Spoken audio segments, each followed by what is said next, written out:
Good morning. It's Wednesday, July the 8th. It's the Made in Paradise podcast once again.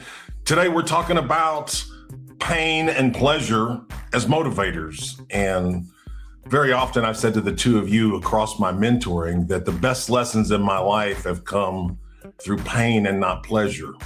And I think humans are much more motivated by pain than they are by pleasure, even though it seems the other way around.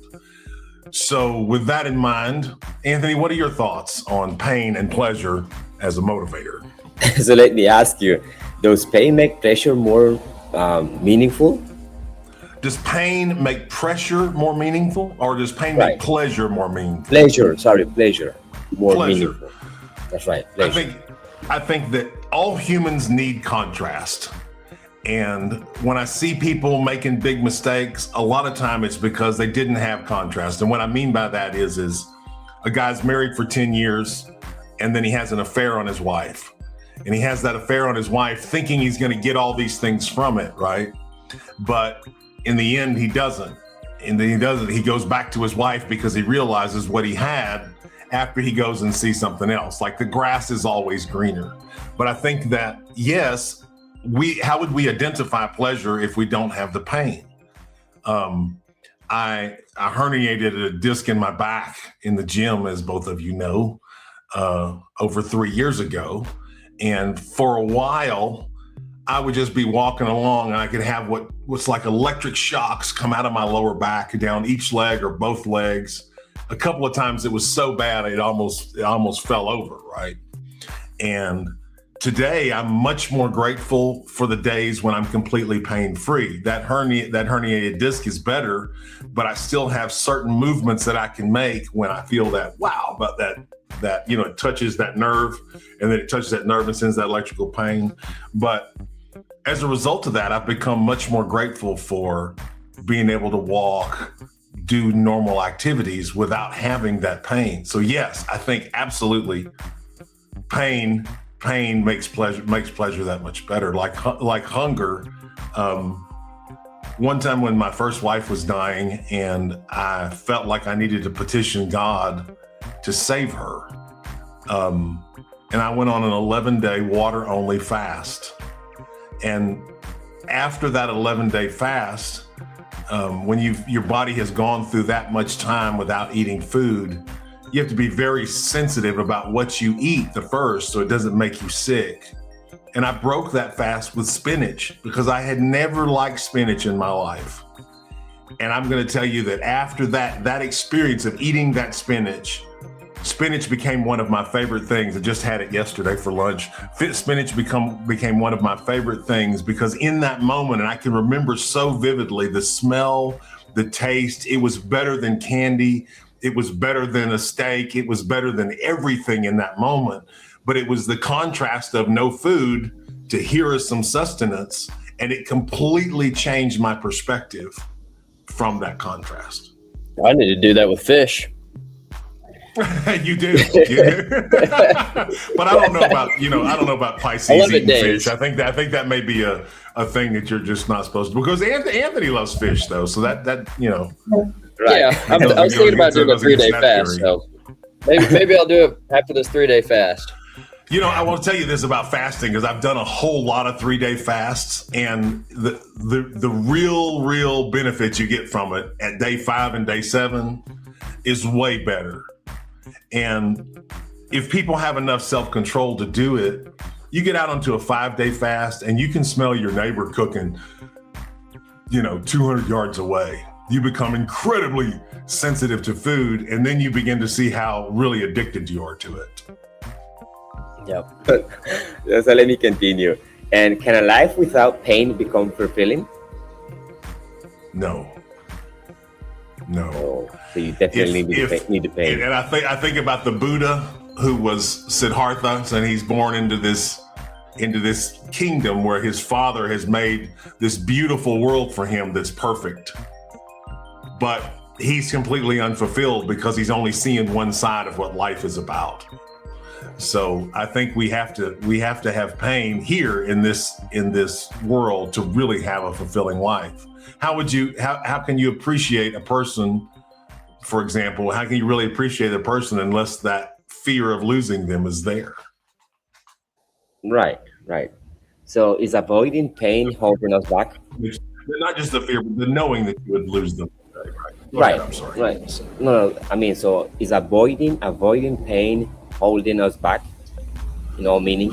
I don't think so. I think it's our instinct to avoid pain and to seek pleasure. If you take us back beyond to our ancient times, I think that was a thing that led us to food, right? We want to go towards pleasure. It was a survival instinct. But like so many other survival instincts, it's been distorted now that we live in these societies that we weren't designed to live in. So can too much pleasure become painful?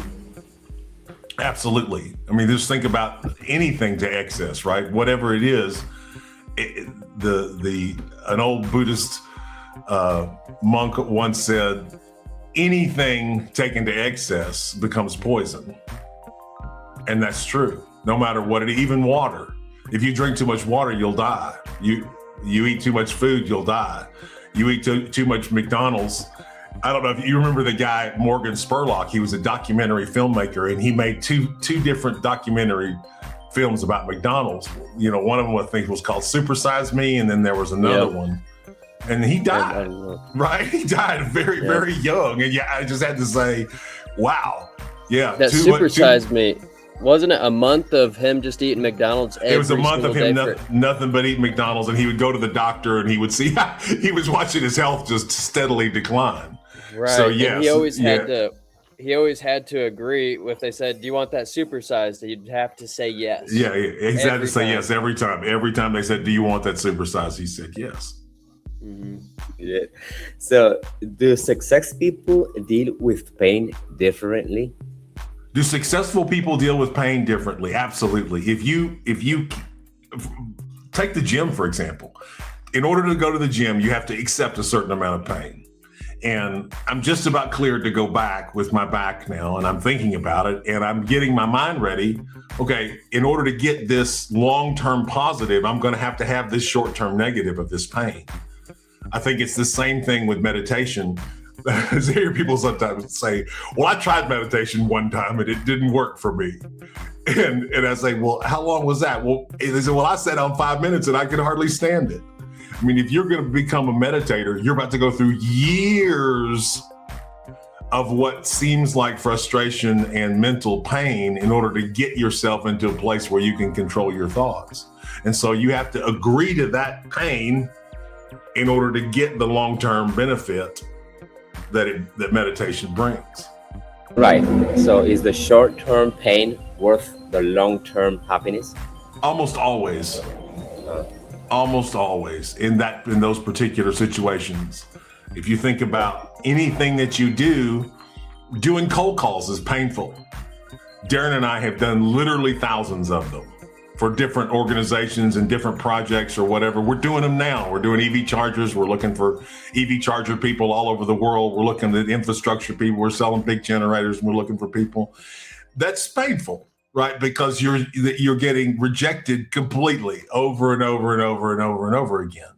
But when the time comes and that reward comes, it's significant. Right. My last question, Jen.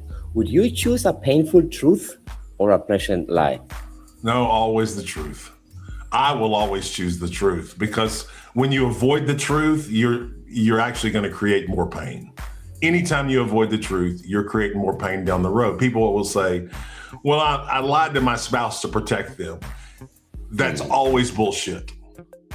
That's 100% of the time bullshit. You lie to somebody, protect them, and then the truth comes out. I had a niece by marriage, and she was adopted as a child, and they raised her as their own, telling her she was a biological child.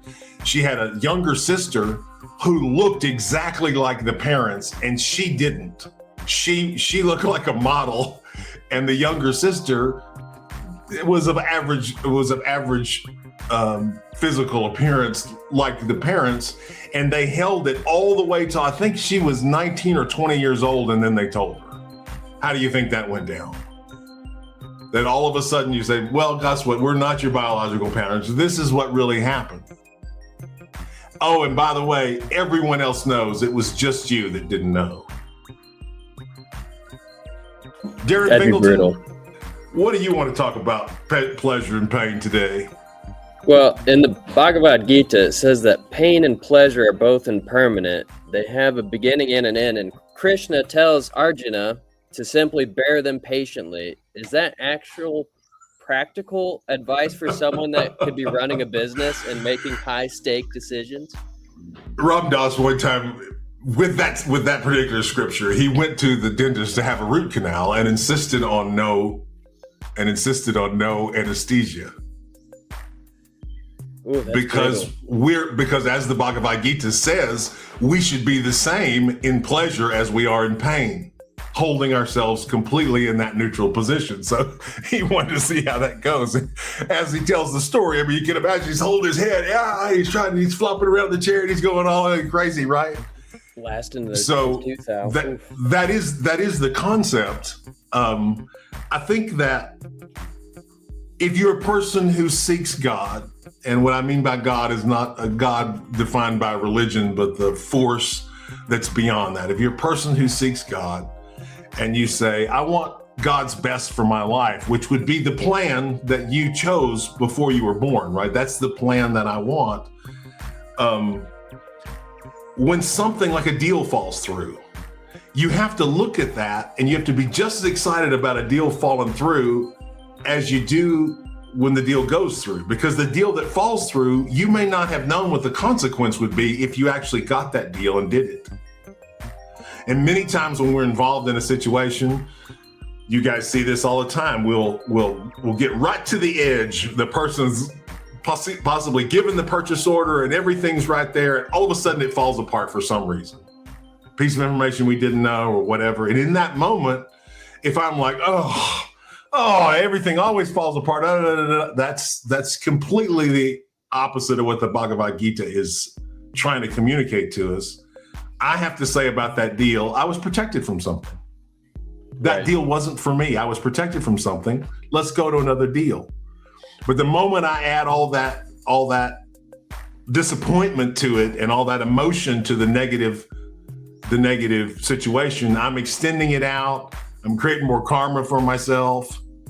I'm denying that God's actually leading my life. So it's just better to just be neutral about it and go on. Well, it also says that pleasures derived through the senses are themselves the source of pain. So it's basically saying a pleasure will create its own suffering, correct? Yeah, absolutely. Like we talked about owning a private plane. You own the private plane, you get the benefit of you be able to go to the airport, get in the plane, go where you want when you want to go. But you also have to pay all the expenses related to that plane and deal with possible things like an FAA notice comes out on the plane and the main beam is bad and you got to change it because someone else who owned that plane got in a crash and they figured out, oh, there's a little problem here. And now you need to correct the one that's in your plane before you can fly it. And the cost of that's $42,000. And I saw that happen with friends that had private planes. So there's the pleasure and the pain back and forth. I mean, you eat a bunch of McDonald's, you're going to pay a price for it. Yeah. Somehow with your health. So if you're saying if you own a plane, make sure you have stupid amounts of money to be able to afford it. Yeah, like a boat, right? A boat is a hole in the water where you throw money. Yep. And everybody's always on the news. You always see this new yacht someone's bought, 300 million, 400 million, 500 million. And I just wonder, how's those people's relationships with the people in their life? Because our relationships at the end of life are the only thing that matter. People don't lie on their deathbed and say, did you see my yacht? They don't lie on their deathbed and say, did you know I had 6 houses? Did you see how successful I was in business? None of that comes out if you sit with with dying people. What they always say is my relationship with my mother, brother, father, sister, cousin, friend, I wish I'd spent more time with them. Right. And if you buy something, like take a pontoon boat, right? I think of Zach Brown and Tie Up, right? You buy a pontoon boat and you're doing that to be social. And that's great. That's great. Mm-hmm. If that's what it does, if it brings you more pleasure than it does pain. But the moment you've crossed over, you've probably started not only having pain, but creating karma for yourself that you'll have to deal with in the future. Yep. I agree. It also says in the Bhagavad Gita that a true devotee is equal in pleasure and pain, seeing the grace of God in both, like the passing summer and winter seasons. Is that enlightenment, or do you think that's just emotional numbness? That is, if you're completely neutral in both situations, that is enlightened. But I'm reminded of a story of a saint who had a whole bunch of devotees, and his son died, and one of his devotees caught him crying. And he said in a very respectful way, I thought that being enlightened, that you would have remained neutral in this situation. And his response was, my son died. So does that mean that he's, I mean, obviously he still feels emotion. Well, we love to judge. We love to judge and say he's enlightened and he's not, and he's enlightened and he's not. And I think you need to be enlightened to judge who's enlightened. Right. I think we can look over at people and I can say, I think Om Swami is enlightened. I think he's an enlightened being, and I think he can be neutral in those situations. I think he can. Well, I think a lot of people also like to see that emotion, because let's say if you're coming up to an enlightened person, you're looking for help, and they're just as stone cold face. Yeah. Okay. Sure enough. But isn't that what we expected them to be? I mean, isn't that we kind of have this picture in our mind that we find an enlightened person? We've like climbed up this mountain to this guy who's meditating on the side, and he's very stoic. I mean, that's kind of the idea we have in our mind of what enlightenment is, and that's not what it is at all. Bhavanim Crowley was very, very jovial. And if you say he was jovial all the time, and he would sometimes get upset when one of his devotees died or something happened or whatever. So we don't know if someone would say to you who's a deep devotee of some saint, they would say, well, they're just doing that for our benefit. They only show that emotion, or they only react that way for the benefit of the devotees, when reality inside, they're completely neutral. I don't know. I'm not enlightened. All right, next question. I used to follow Tony Robbins, and I know you did as well back in the day, but he says that most people live life by default, unconsciously associating pain and pleasure to things without knowing it. Do you think that's true? And are you living by default or by design? Well, I've lived very, very much intentionally, but I'm not sure that I understand your question, or give me an example of what you mean. Well, living life like with pleasure or with pain, that is kind of default. So if you are unconsciously doing it, well, yeah, everyone is unconsciously doing. I mean, the vast majority of people are unconsciously doing it, trying everything they can to avoid pain, and everything they can to move towards pleasure. They look down to the Instagram and they look at that rapper or that influencer or whatever and say, I want that life because it looks like a life of only pleasure and no pain. People think that if I get this money, pain will end, and that's not what's going to happen. You're going to face your karma one way or the other. And I see people, for example, that they screw someone in a deal, right? They do someone, they don't keep their word, they screw someone in a deal, and all of a sudden they have this problem with their child. That there's nothing that they can do. There's no money to fix it. There's nothing else to fix it. But they don't associate these two things one with the other. They have the money. They have money, and they can fix other issues in their life. But this problem with this family member or this child, they can't fix it with money, and they don't associate that. Right. All right. Last question. In the Gita, it says that the material world is titled heavily towards the pain side.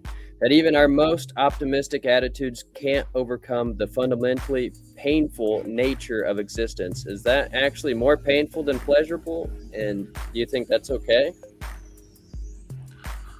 Well, as I start to get, I'm going to turn 56 here shortly. And my wife's about to turn 34. And she does an awful lot of complaining sometimes about pain that she has. And I explained to her that particular pain that she has, I live with that every day. And so the earth school is a school of pain. And when we experience pleasure, we need to be very grateful for it. But at the same time, recognize that there's always some more pain ahead, whether it's physical or emotional, because even if we get ourselves in the place of saying, okay, I'm neutral, I can experience pain. I can live with this pain and it doesn't affect me. Someone else in our life is going to experience some pain that in turn is going to cause us pain because they're experiencing it. You know, it's funny that you bring that up because the other day, I mean, I used to be able to just get up and sprint, you know, get up and go do whatever I need. If I don't do my warm up, if I don't warm up my body at all, I mean, I do not feel the same. I feel like, uh-oh, something might snap here. Right. But wait a minute. Sorry, remember, you gotta tell our audience which is your age, right? So they could have the contrast. I'm 29. I'm 29 years young, so I even hit that 30-year mark. So, but it's funny on how, because I used to just fly on the trapeze all the time, and I was 19 years old getting up there, and I'd run up there and I'd get up there and I'd start flying. And everyone else around, they're like doing twists and turns, stretching out the shoulders. And right. And you're just like, I don't need to do that. Yeah, I didn't need to do that at that time. Yeah, we do that. Ah. But 10 years makes a big difference. And let me tell you, the next 20 are going to make another big difference in that. Because Anthony's 38, right? So you two are a decade apart, and I'm 2 decades ahead of Anthony. Yeah. Even if you do everything you're supposed to do, at some point your vehicle is going to break down. At some point, I mean, maybe the artificial intelligence is going to give us some injections that let us live longer and fix stuff, and I mean that's the promise, right, that they keep making. But if that doesn't happen, we're in these containers. We're a soul in these containers, and this one's a 1970 model.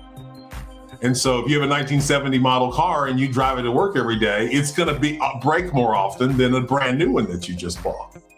But wait a minute. There's something weird with this generation, because I normally train on Tuesday and Thursday. I train kids at the soccer field, and there's kids from 5 years old until 16 years old. And all of the kids, and most of the kids are in pain. So I'm like, wait a minute, when I had your age, I was healthy. I used to be strong. That, just like Darren said, no need to warm up, just run. Okay, but there's a victim mentality that's entered our society where it seems it's falsely honorable to be a victim. And I see this with a whole lot of young people. Well, my problem is, the reason I'm this way is because of this, and this. And that was never how I was raised. You were not to expose weakness that way. You needed to push through it, right? If you had a painful situation, you were expected to push through it and not tell everybody, oh, woe is me, look at all my poor situation. And now I see people, especially on TikTok, and they're just complaining and endlessly. Well, I have a problem, and that's why I'm not the best star in the whole world. This is what's blocking me. This is what's blocking me. But guess what? Life is full of fucking obstacles. And you're not gonna walk around them. You're gonna have to go through them. You're going to have to go through them, or you're not gonna advance in life. Right. I mean, and definitely back in the time, our parents, for example, in my case, when I used to try to learning to ride bicycle and I fall and I would start crying, my mom would say, pick up yourself, right? Pick up yourself, clean off, and pick continue. yourself up. Pick yourself up. And pick now yourself up. You see the parents, the kids fall, and that's the worst thing you can do. Yes. Worst thing you can possibly do is baby them that way. You're not preparing them for the cold, cruel world that's really out there, full of other people waiting to take advantage of you. You better be able to pull yourself up. And you guys have seen me do that on multiple occasions, but it's not in this generation. They cannot take pressure. And, here's the problem again, right? They think this is the world first and the face-to-face is secondary. And that's what's happened is you're not out there having to face the cruel reality of the world. We're going to protect and protect and protect. Here, let's take the chicks and put them under the wings and keep them here so they don't have any, that nothing's going to happen. And that's not what's going to happen. You're going to make it 10 times worse for them when they get out into the real world. Yeah, pain is so necessary in so many ways. I mean, think about study. I've read about 2,000 books. When I started reading books, it was not easy. It was not easy. And the more valuable the information, for example, the more advanced the reading is going to be, the more words you're going to have to know to understand the information that they're trying to transmit to you. You two know that last week I used 14,996 different words. Just in 1 week, I used 14,996 different words in my vocabulary. Well, was that painful to get there? Yes, it was. I had to force myself. I had to gorge myself. I mean, sometimes I read a book and I had to have a dictionary sitting beside it because there were so many words in the book that I didn't know. But now, Grammarly says I use more words than 99% of their users. That came through pain. That came through dedicated effort that I didn't want to do. And 20 years of meditation. Now the meditation is like, oh my goodness, thank goodness I get to meditate every day. But in the beginning, I had to force myself. And my monkey mind was jumping all over the place, making me feel crazy, making me feel like I want to jump out of this chair. I want to open my eyes. Right? And I had to fight that feeling for months and months and years to get to where I am today. Ladies and gentlemen, this has been the Made in Paradise podcast. We do this every week, Monday through Friday. You can find us on YouTube and Facebook and your other favorite social media. If you've got something you'd like to hear us talk about, please leave us a comment. We read them all and try to respond. Be happy to answer your questions on the air, so to speak. Please do like and subscribe. This podcast is sponsored by Proven Performer, a company that handles big inventory problems. If you have a big inventory problem we can help you with, the consultation is always free. Darren's going to put some information up at the bottom of the screen. You can reach out to us by email or by WhatsApp. We love WhatsApp. We're on it all day and night, especially with international business. My phone was ringing this morning at 4 o'clock in the morning. My wife's like, who's calling you? I said, China, baby. It's China. Every day on the podcast, we talk about a new deal. Today, we're talking about something very unique that's hard to find, and that is these ASUS H100 AI servers. We have 70 pieces. They are factory refurbished with a 1-year warranty. The X-Works point on these is in Europe. Now, this is a restricted sale. It has to be sold to a data center. Can't be sold to a third party. You do have to go through full compliance paperwork like you would with any other purchase of these servers because they're regulated by our government, thank goodness, and can only be sold to approved countries and approved data centers. So there's nothing here where you can short the system. You've got to go through compliance like everything else, but they are available, $235,000 each, 70 units, don't have to take them all. If you're interested in H100 AI servers, we've got them. You can get them today, but hurry. They're not going to last very long. Just reach out to us at some of the information below by WhatsApp, Telegram, email, Pony Express, Smoke Signal. We love to respond to everything, and we'll be happy to send you this information. This has been the Made in Paradise podcast. We'll see you tomorrow.